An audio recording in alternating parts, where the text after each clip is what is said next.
Boa tarde a todos. Vamos dar início aos nossos trabalhos de sábado à tarde, com uma leitura do livro do Evangelho segundo o Espiritismo. E o capítulo que nos calhou hoje foi o capítulo 7, Bem-aventurados os pobres de espírito. A incredulidade zombou desta máxima: bem-aventurados os pobres de espírito, como tem zombado de muitas outras coisas que não compreende. Por pobres de espírito, Jesus não entende os balos de inteligência, mas os humildes, tanto que diz ser para estes o reino dos céus, e não para os orgulhosos. Os homens de saber e de espírito, no entender do mundo, formam geralmente tão alto conceito de si próprios e da sua superioridade que consideram as coisas divinas como indignas de lhes merecer a atenção, concentrando sobre si mesmos os seus olhares. Eles não os podem elevar até Deus. Vamos encerrar os nossos olhos. Vamos elevar o nosso pensamento ao alto. Vamos pensar em Deus Pai. Vamos pensar em Jesus, nosso irmão. Vamos pensar nos mentores, nos espíritos superiores, nos espíritos que nos acolhem, nos espíritos que nos guiam, que fazem parte desta casa, que estão aqui sempre para nos acolher. Vamos agradecer por este dia, vamos agradecer por esta semana, vamos agradecer por esta palestra, por este aprendizado que vamos ter, que nos vai falar sobre amor, que nos vai falar sobre caridade, que nos vai falar sobre esperança, sobre consolo. E vamos pedir para que levemos daqui para nossas casas, para as nossas vidas, para o nosso dia-a-dia, estes ensinamentos, estas palavras que encham o nosso coração de luz, que encham o nosso coração de paz, que encham o nosso coração de amor e que possamos utilizar estas lindas virtudes no nosso dia-a-dia, em prol do outro e em prol de nós mesmos. Que assim seja, graças a Deus. E agora vou passar a palavra aos nossos palestrantes, Joel Ribeiro e Paula Amorim, com a palestra que será sobre Isabel de Aragão. Isabel de Aragão e uma missão de paz e caridade. Boa tarde a todos. Feliz de estar aqui hoje. Pode ir. E eu tô... 690 anos que desencarnou Isabel de Aragão. 690, exatamente, é um dia histórico. Por isso a gente escolheu este dia, não foi? A gente vai falar sobre isso. Eu estou muito feliz de estar aqui hoje porque a Paulinha me convidou para dar essa palestra. E, como vocês sabem, eu sou brasileiro. Eu não entendo muito da história de Portugal, né? E eu me surpreendi de uma forma positiva e espiritualmente me tocou muito a história dessa bela rainha, né? Que faz parte da história de vocês, né? Da história de Portugal. Então, hoje a gente vai falar sobre Isabel de Aragão, né? Uma rainha de Portugal, de origem espanhola, e destacou-se pelo seu exemplo, né? Mesmo como rainha de amor, de bondade e de caridade. Isabel, ela não era uma rainha comum, né? Então hoje a gente vai mergulhar um pouco na história de Portugal, vamos conversar um pouco sobre quem foi a rainha, quais foram os trabalhos que ela desenvolveu, né, enquanto rainha e no período que ela estava encarnada. Vamos falar um pouco também da sua missão no plano espiritual, né? Mesmo depois do desencarne dela, ela continuou trabalhando, né, em favor dos pobres, em favor da caridade. Vamos acompanhar também a relação, né, dela com Chico Xavier, a relação, o percurso, né, a interação dela com Chico, as histórias e o que ela, como mentora, né, espiritual, vem nos influenciando. Influenciou durante o período dela, influenciou Chico Xavier e nos influencia até hoje. Então, ela, segundo slide, esse é o segundo? Esse é o primeiro, né, no caso. Segundo slide. Quem foi Isabel de Aragão, né? Então, como a Paulinha falou, né, ela ela foi rainha de Portugal e dizem que ela aproximadamente nasceu no ano de 1271 e desencarnou no ano de 1336, 7 de julho de 1336. São 690 anos, né, a partir do desencarne dela. E ela foi uma rainha, né? Ela nasceu em Saragoça, né, na Espanha, né? E ela fez parte de uma linhagem real, que era a linhagem da família dos reis da família de Castela, né? Naquela época era Castela e a família Diniz, né? No caso de Portugal. Então ela foi criada e educada, ensinada, né? Durante o período dela de até se tornar, né? Rainha de fato, e casou-se com Dom Diniz, né? Rei de Portugal na época. E esse casamento era muito comum, né? O casamento entre os reinados, né? Geralmente das mulheres que eram projetadas e educadas, era muito comum porque esse casamento, principalmente com linhagens de outros reinos, eles selavam a união, né? A união entre os povos. Então era bastante comum. Então ela casou-se com Dom Diniz. O interessante é que Dom, né? Dom, esse prefixo dom vem de dominus em latim, né? Que é senhor, mestre. E era comum, né? Depois lá na época, na Roma Antiga, né, se falava mestre e tudo mais, né? Depois isso passou-se para senhor na época da Idade Média, né? Senhor ou dom, né? E depois, no período mais da realeza, né? O dom representava isso, senhor. E uma coisa interessante também, que a gente vai falar também mais na frente, é que ela foi canonizada em 1625 pelo Vaticano, né? Pelo Papa Urbano VIII. E essa canonificação de Isabel, ela, né, foi devido a alguns milagres, né, ditos milagres que a gente vai conversar hoje, mas particularmente pelo último, né, que é o processo foi o processo de exumação do corpo dela. Então, quando ela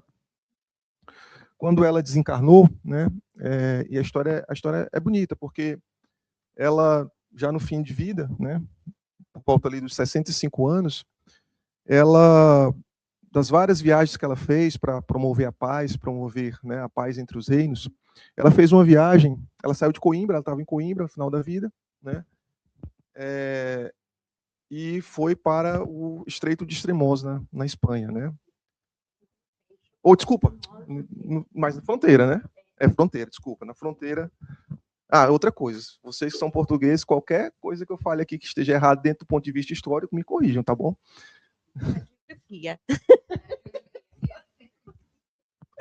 Depende, né? Porque a geografia de antes não era igual à geografia de hoje, mas sim, a geografia.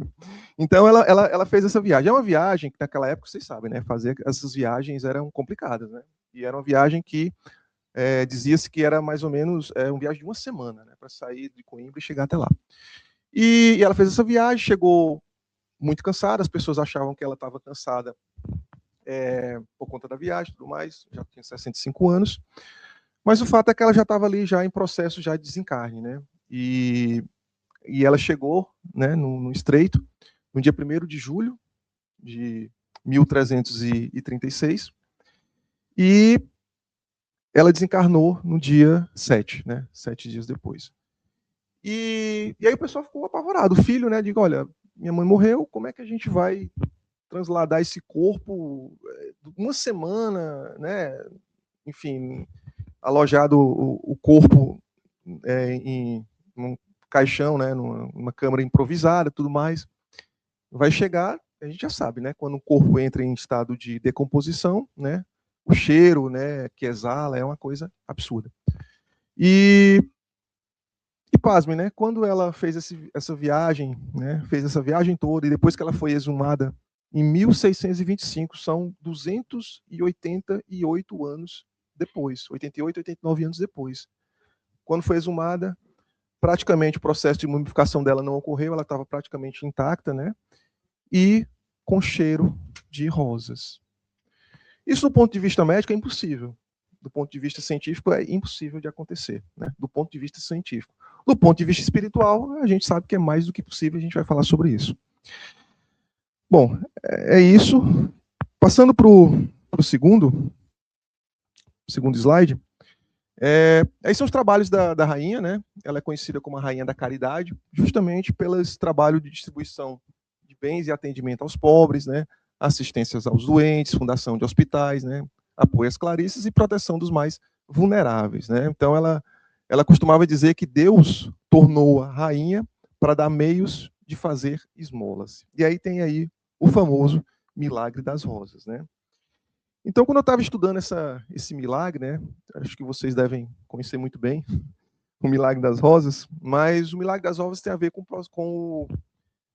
com essa constante trabalho dela de caridade, né? Ela naquela época, apesar de rainha, né, ela, além de orar, de estar em contato muito com o coração, ela sempre descia, né, saía do reino e ia até o povo oferecer pães, né, para alimentar né, as pessoas que estavam passando fome.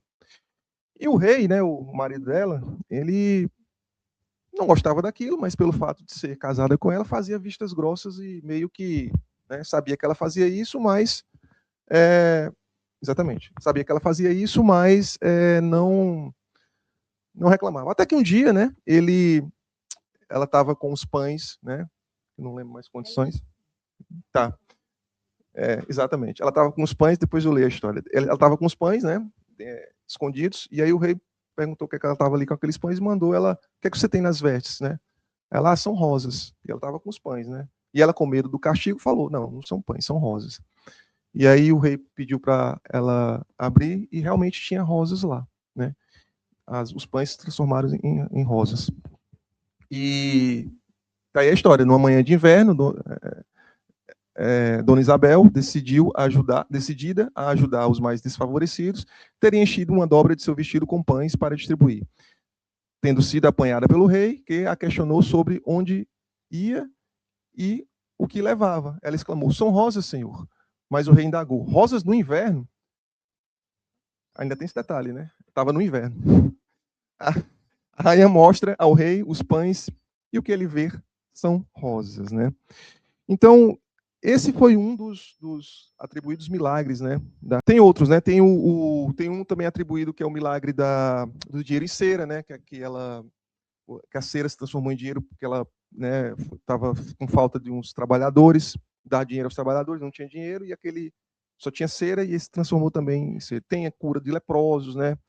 Tem a pacificação do exército, a gente vai ver isso, pacificação de exército, ela evitou muitas guerras entre Castela e Portugal, né? E também tem esse que eu acabei de falar, que é a questão da exumação do corpo, né? Bom, então, esses milagres, né, ou ditos milagres, se a gente for fazer um paralelismo, né, são milagres atribuídos por Jesus Cristo, né? Quando um pão se transforma em rosa, é multiplicado, né, a gente lembra da multiplicação dos pães lá, né? 5 pães, 2 peixes, alimentando 5.000 pessoas, né? Tá lá em João. E outros também. Curar leprosos, né? Ela chamava leprosos, né, nessas épocas mais festivas, né? E as pessoas, a comitiva que acompanhava as pessoas, os soldados, né? Às vezes batiam em leprosos que vinham mais para trás por conta da sua situação, e ela ia lá, se compadecia, beijava a testa dos leprosos, né? Então ela não tinha nenhum pudor ou temor, né, de chegar próximo dessas pessoas que na época eram marginalizadas por conta das doenças, né? A questão da lepra, que era algo extremamente grave e contagioso e repugnante, né? E ela não, ela simplesmente fazia cerimônias, por exemplo, não cerimônias, mas trazia as pessoas para fazer o lava-pé, lavava o pé das pessoas, né? Inclusive tem um também da ganguena e também uma senhora com ganguena que a gente vai ver. Então, como eu havia dito, né? ela também, ela influenciou muito Chico Xavier. Acho que a Paulinha vai falar um pouco disso, né, Paulinha? Quando você vai falar da segunda parte, da interação, da primeira interação, do aparecimento depois do desencarne dela para Chico Xavier, mas ela estava ali em constante presença espiritual, né, conduzindo e orientando Chico Xavier. Então, numa dessas conversas, né, a gente tem essa comunicação aí do Grupo Espírita Emmanuel, né, a respeito dos tempos da Rainha Santa, podemos sintetizar seu trabalho apostolar em duas vertentes muito claras: a paz e a caridade. Era em verdade a rainha da paz e da dedicação ao semelhante, em palácio ou obscuras e tristes habitações medievais frias e desconfortáveis, né? Então, é aquilo mesmo, esse trabalho dela de caridade, de estar próximo das pessoas, era uma coisa, na época, radical, né? Como o próprio Chico falou. Pode passar, Ricardo, mais um. Outra conversa. Isabel, né, doava de todas as formas possíveis o que tinha aos pobres, aos enfermos, às mães anônimas. Isso, por vezes, incomodava, mas não muito ao rei. Veja o conhecido episódio da transformação dos pães em rosas. A rainha saciava a fome de tanta gente e o rei fechava complacentemente os olhos. Você não pode imaginar o que significava no rude inverno deixar o conforto do palácio real e levar lenitivo aos enfermos. E a gente não tem ideia mesmo, né? Porque na época medieval, a gente sabe que as condições sanitárias eram péssimas. E ali os reis, né, eles tinham ali um tipo de conforto, né? Pelo menos um conforto sanitário, um conforto de aquecimento, o que o restante da população não tinha, né, naquela época. Então, ela fazer isso, né, ela ter essas atitudes, né, eram atitudes completamente radicais dentro do período da história que ela estava vivendo, né? Isso só mostra o quanto esse espírito foi um espírito iluminado e que realmente seguia os ensinamentos de Jesus. Numa das suas conhecidas curas, olha só, curas, né? Enquanto dedicadas a colaboradoras se afastaram da mulher com o pé gangrenado, a Santa Rainha o beijou, sem repulsa alguma, curando a gangrena. Vocês têm ideia do que é uma rainha beijando um pé de um plebeu? Alguém tem noção desse ato? As pessoas que viviam aquela corte, né, que viam aquilo ali, elas simplesmente não faziam nada com medo de represália. Ela não podia se falar na frente do rei e da rainha, era sentença de morte, né? Mas imagina o que essas pessoas falavam. Uma rainha beijando um pé, não é um pé normal, né? É um pé com gangrena. Então, quantas vezes, né, a gente passa na rua, vê uma pessoa pedindo esmola, suja, ali no chão, né? Geralmente com um animal, e a gente não tem coragem de olhar. Ela está só suja. Ela não está ali com lepra, nenhuma doença contagiosa. Quantas vezes a gente entra num ambiente, Paulo, né? Uma pessoa espirra e a gente se afasta, né? Olha o exemplo de Isabel. Então, realmente exemplos que a gente precisa seguir, né? Comparar com o nosso dia a dia, com a nossa realidade hoje, daquela época. Um outro exemplo de caridade e amor. No dia da ceia do Senhor, todos os anos, a rainha lavava os pés de certas mulheres. Uma das vezes, quando ainda Dom Diniz era vivo, atendeu uma das mulheres que tinha um pé com gangrena e os dedos quase se desprendendo. Mas a mulher queria apenas colocar na bacia o outro pé saudável. E a rainha disse: amiga, pode pôr o outro pé na bacia. E a pobre respondeu: senhora, não é para lavar. A rainha ordenou que fosse colocado o pé doente da mulher na bacia. Quando fez, os presentes assustaram-se com o aspecto do mesmo e recuaram. Mas a rainha lavou-o sem hesitar, limpou com a toalha e o beijou. A mulher, sentindo-se sã, curada do pé, retirou-se, comentando que desde o beijo da rainha, deixaram de sentir dor. Então, isso é uma das passagens de cura atribuídas a ela, né? E Isabel, né? Ela sempre foi uma pessoa muito voltada a Deus, né? Voltada ao Senhor e voltada a Jesus. E não está aqui nos slides, mas uma outra atribuição de cura, né? Foi um episódio que ela estava nessas campanhas itinerantes, né? E veio uma senhora cega com a filha cega, uma filha cega, de nascença, diga-se de passagem, né? E ela, né, curou essa filha.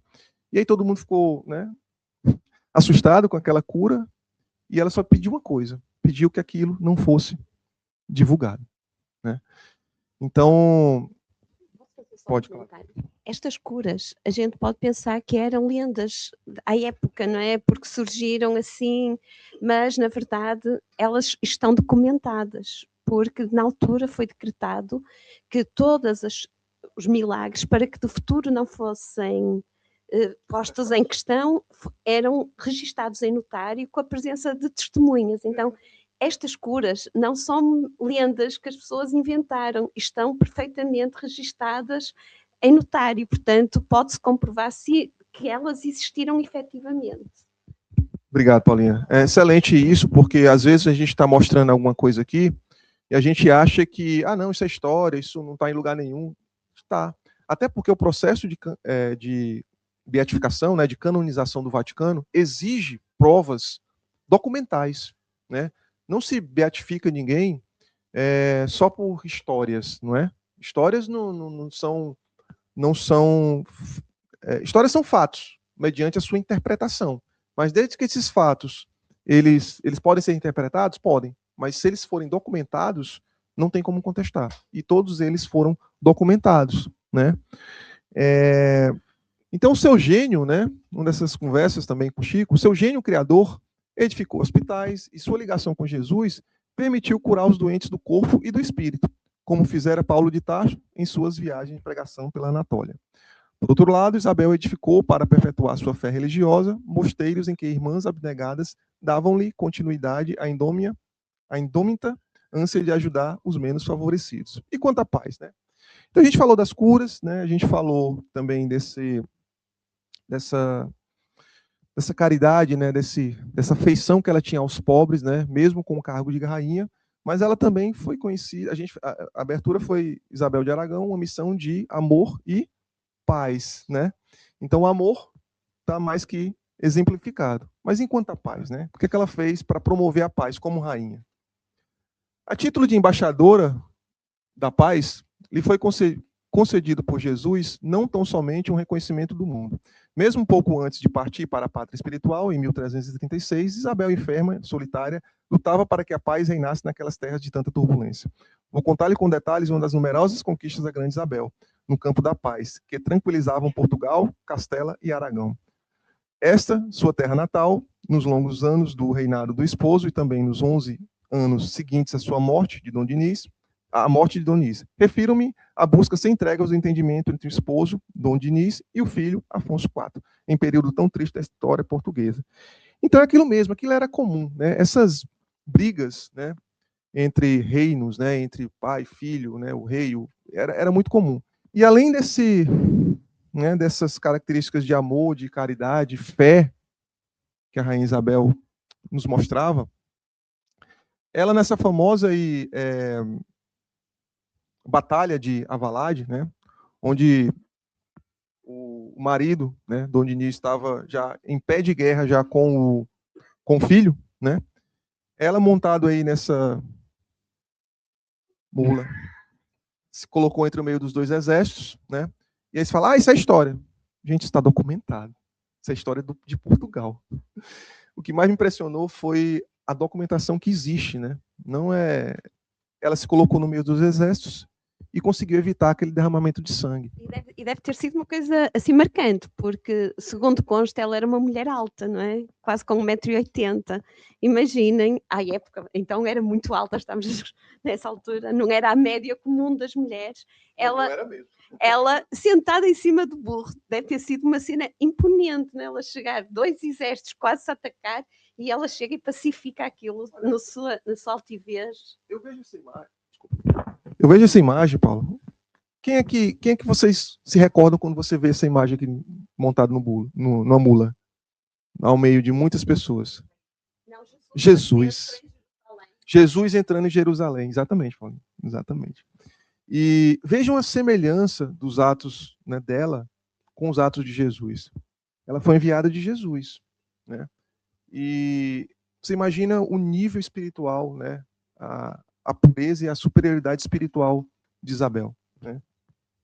Só mesmo um espírito superior dessa grandeza, né, pode realmente fazer esse tipo de coisa, né? Tocar o coração de exércitos, de batalha. A gente está falando de 2 exércitos que iam provocar uma guerra civil, né? E ela conseguiu nessa batalha ali. Então, uma das ações de paz foi essa, né? Então, as ações de paz de Isabel, de Aragão, continuam no mundo espiritual, né? E aí, depois que ela desencarnou, obviamente, ela continuou influenciando lá a linhagem real e a briga entre Portugal, né, e Espanha, né, no reino de Aragão e Castela, né? Porque Dom Diniz morreu, mas continuou o filho, continuou os netos, e eles continuaram aquela briga incessante de poder, né? E tudo aquilo que Isabel não pregava. Durante o sono, né, fala com seu filho, ela desencarnada, né? Fala com seu neto, Dom Pedro. Pedro, meu neto, reconcilia-te com teu pai, ele sofre tanto, se pudesse devolver-te-ia, Inês, a paz que perdeste. Dom Pedro assina com seu pai, naquele ano, Dom Afonso IV, as pazes de Canaveneses, em 5 de agosto de 1355. Né? Então, Isabel, ela desencarnou em 1366, 66, é isso? Não, desculpa, 36, e mesmo depois de 15, 20 anos, ela continuava ali trabalhando, na verdade, ela nunca parou, né? Mas ali ela continuava fazendo exatamente a mesma coisa que ela fazia quando ela estava viva. Porque foi dramático, não é? Aquilo que ela aqui faz, porque nós todos conhecemos a história triste de Dom Pedro com a Dona Inês de Castro, não é?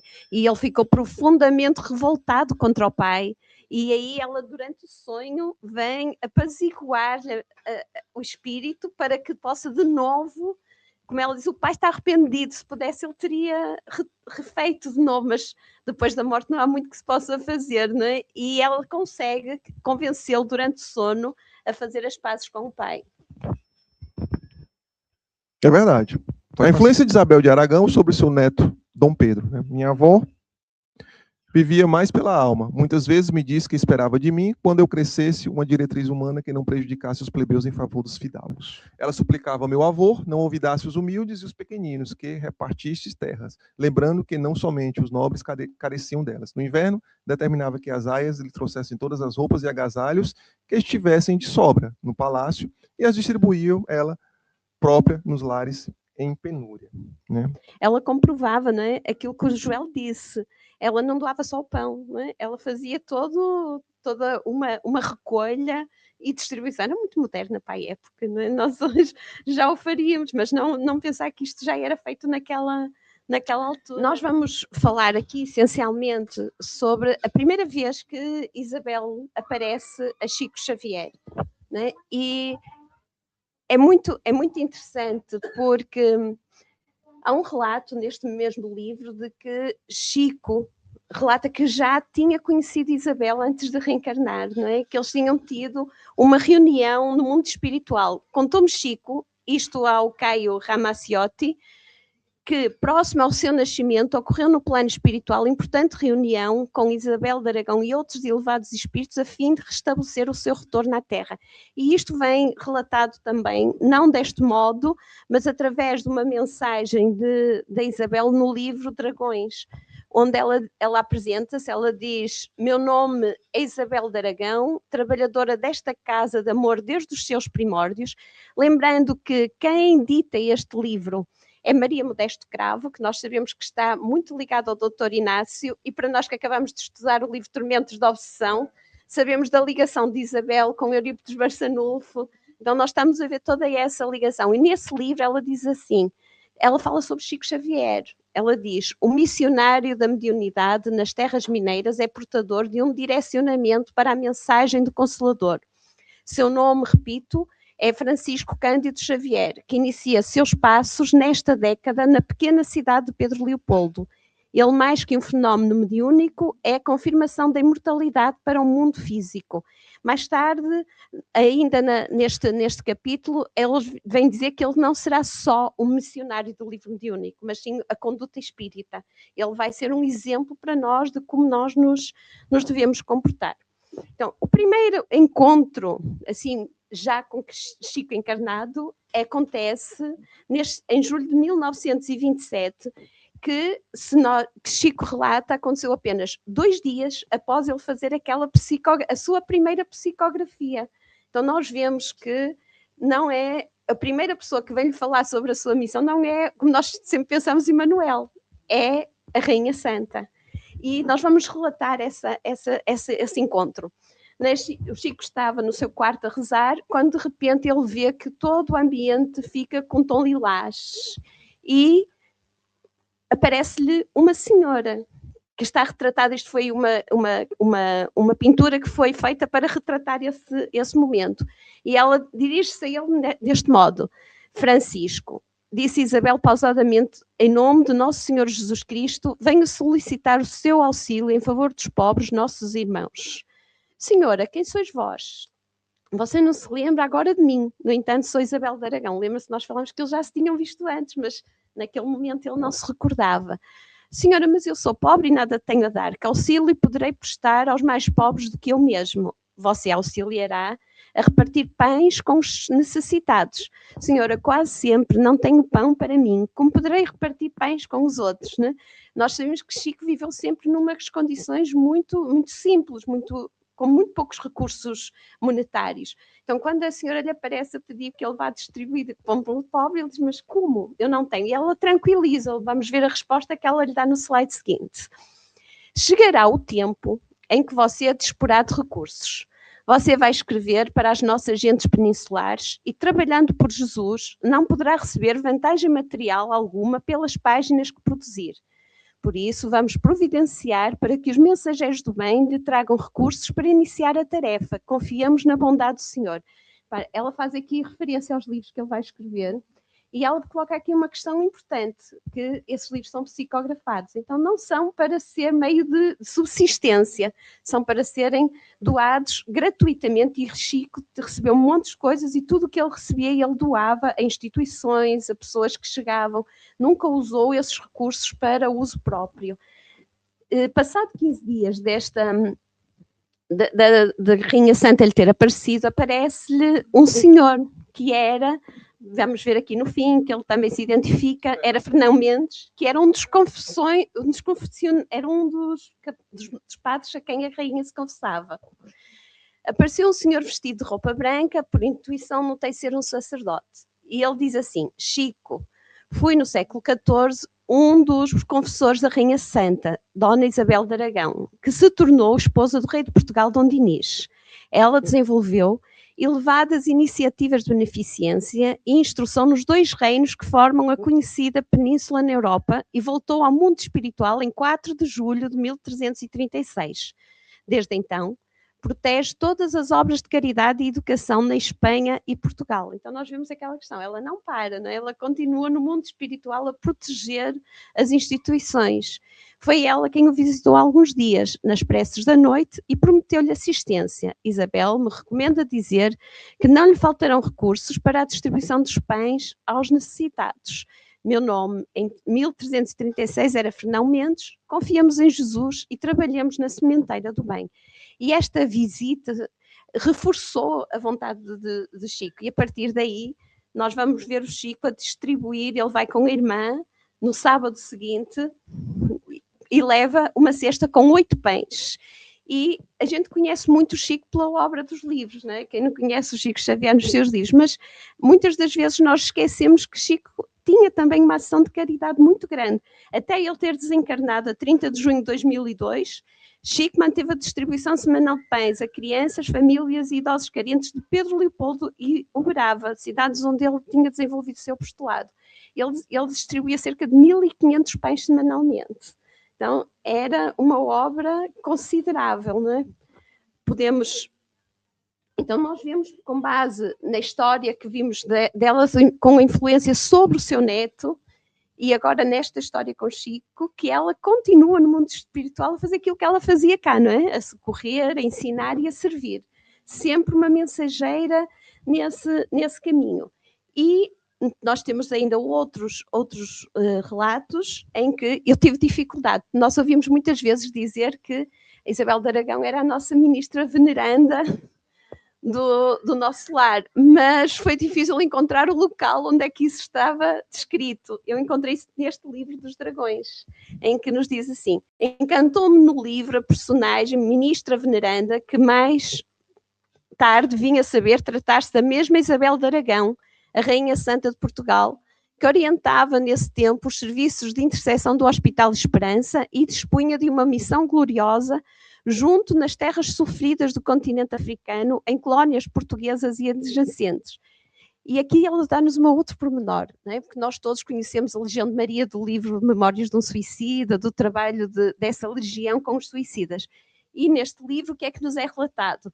Enquanto Maria de Nazaré e sua falange intercediam pelas sombras do Vale do Poder, Isabel de Aragão, atendendo ao pedido de Jesus, passou a ser a tutora compassiva e sábia da seara espírita, organizando e preparando equipas socorristas pelo bem dos centros espíritas. E aí também a nossa ligação aos tormentos da obsessão. Não é? Nós vemos a relação dela e o que é o Hospital Esperança? É um hospital criado para cuidar dos espíritas que faliram nas suas missões. Então, nós conseguimos perceber estas duas tarefas aqui bastante bem definidas, não é? E nós, só para recordar, eu até vou ter vergonha aqui ao pé das instrutoras do nosso lar, falar sobre a ministra veneranda, não é? Mas eu trouxe só para nós vermos o quanto ela continua, não é? Ela aparece-nos na obra de Chico e ela vem definida assim no livro Nosso Lar. É a entidade com maior número de horas de serviço na colónia e a figura mais antiga do governo e do ministério em geral. Permanece em tarefa ativa nesta cidade há mais de 200 anos, não é? 200 anos de atividade. Desculpa, Paulinho. Eu lembrei de uma coisa, quando eu estudei Nosso Lar, com nossos instrutores que estão aqui, de uma passagem seguinte. Quando falava da ministra venerana, que tinha o maior número de bônus horas e tudo mais, contaram-lhe que ela diziam, né? Eram os boatos do plano espiritual. Porque lá tem boato também, tá, gente? Não é só aqui, não. Lá também. Lá tem tudo. Lá tem boato, tem motim, é igual, não é a mesma coisa. Então, um dos boatos é que ela tinha visto Jesus pessoalmente, né? Mas ela nunca comentou esse fato, nem se gabava daquele fato por ninguém. Na cura da criança lá cega, ela pediu a mesma coisa. Então, ela pediu para não ser... Ela queria anonimato. Ela queria fazer o bem sem... Eu sei que foi difícil achar a referência científica dela como... Mas quando você faz as comparações, quando você faz as conexões, você vê realmente que existe grande, mas chance enorme dela realmente ser a ministra venerana. É isso, desculpa. Sim, como espírito, tudo indica que pode ser pela grandeza das duas, não é? Pronto, então é isso que nós vimos. Já não vou reler o resto, porque nós já acabou por dizer aqui o que está escrito aqui nos slides. E, no entanto, a Rainha Santa Isabel era conhecida pela sua ação quando aqui na Terra, mas a sua ação no plano espiritual em Portugal era bastante desconhecida, até que saiu este livro do Divaldo de Tormentos da Obsessão, que aí foi-nos relatado com pormenor o trabalho dela no mundo espiritual, o facto dela sair todos os dias para recolher essas criaturas, nossos irmãos, até podemos ter sido algum de nós a ter sido recolhido por ela nessas repercussões. E ela ia com a sua equipa, com a sua caravana, recolhendo todos aqueles irmãos nossos que estavam em sofrimento. E não é só no livro Tormentos da Obsessão. Num dos livros agora da transição planetária de Manuel Filomeno de Miranda, também temos lá uma referência a essa ação no rumo do mundo de regeneração. Qual é o livro onde também está referenciado. Nós aqui só vamos referenciar o dos tormentos de obsessão, embora, porque o texto em si é muito semelhante a contar o que ela fazia, não é? Porque ela saía com o seu grupo de caravaneiras em linha reta, em fila indiana, não é, como bem descrito, ela com o seu bordão de luz, ela baixava uma coisa fantástica que nós também vemos nos espíritos assim mais evoluídos, ela diminuía a intensidade da sua luz para poder circular, e há uma pergunta que o Manuel Filomeno de Miranda faz, pergunta porquê é que ela ia na frente? Elas, porque aqui a densidade é muito grande e ela vai na frente que é para criar um halo de proteção para todas as caravaneiras que vão atrás dela. E então ela vai passando nos pântanos e, mais uma vez, a referência às rosas. Ela tira uma rosa iluminada e atira a rosa para o pântano e a rosa transforma-se numa rede luminosa. E os espíritos agarram a rede. Aqueles que já estão em condições de ser socorridos porque estão arrependidos e querem verdadeiramente o socorro, eles vão sair agarrados à rede. Mas aqueles que só fazem por desespero porque não querem mais estar ali, mas que não tiveram nenhuma modificação, eles continuam lá porque a rede se desfaz e eles voltam. Então eles depois são recolhidos e levados para os locais onde eles vão ser tratados. E isso é-nos relatado nos dois livros. Eu trouxe para nós vermos, eu queria que nós víssemos como é que eram as caravaneiras que a acompanhavam. Isto para ser caravaneira lá não basta querer, é preciso ter alguns requisitos. O facto, esta ação dela caritativa que ela continuava a ter fez com que, obviamente, muitos espíritos se aproximassem, isso está aqui descrito. Silêncio, oração mental e amor são os equipamentos exigíveis para que se possa tomar parte da sua caravana. Não é? Reparem, tem 3 itens obrigatórios além de todos os outros.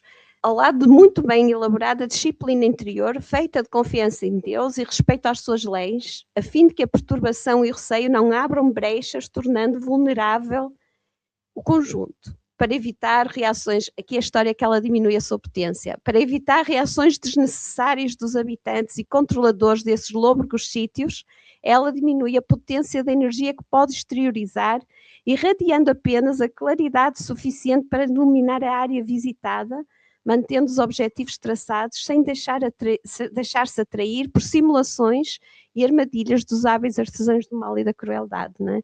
Isto mostra a grandeza deste espírito, como nós já o tínhamos visto anteriormente. Então nós podemos aqui fazer um comparativo, não é? Na Terra, ela foi uma rainha, no mundo espiritual, ela é uma benfeitora, embora também tenha sido uma benfeitora na Terra, mas tinha um estatuto de rainha, como disse o Joel, naquele tempo uma rainha, era uma rainha diferente, como dizia o Chico, porque era capaz de chegar a todos. Na Terra ela era uma embaixadora da paz, no mundo espiritual ela faz o resgate das almas sofredoras. Né? Aqui ela começou a trabalhar a caridade, continua a trabalhar a caridade no mundo espiritual através do socorro que ela permite a esses espíritos superiores, sofredores.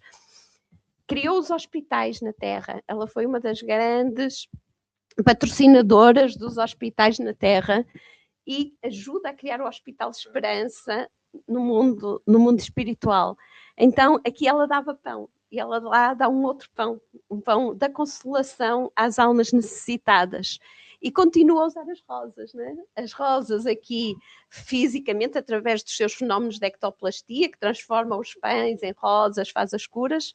No mundo espiritual, ela consegue transformar essas rosas em luz para ajudar a resolver e a recuperar essas almas sofridas. Então, para nós terminarmos, né, nós trouxemos aqui, assim, o que nós dizemos do título, uma missão através dos séculos, né? Desde a rainha medieval, que é quando nós a conhecemos pelo início, certamente é uma alma que já tinha um trabalho anterior que para nós é desconhecido, ao seu encontro com Chico Xavier, à criação das caravanas de socorro no mundo espiritual e ao amparo da seara espírita, né? Ao amparo de todos nós como seus trabalhadores. Então nós vemos aqui uma questão que é constante ao longo da sua história e que tantas vezes nós ouvimos nos pedir, que é essa capacidade de nós servirmos, né? Amar e servir é-nos pedido de forma constante.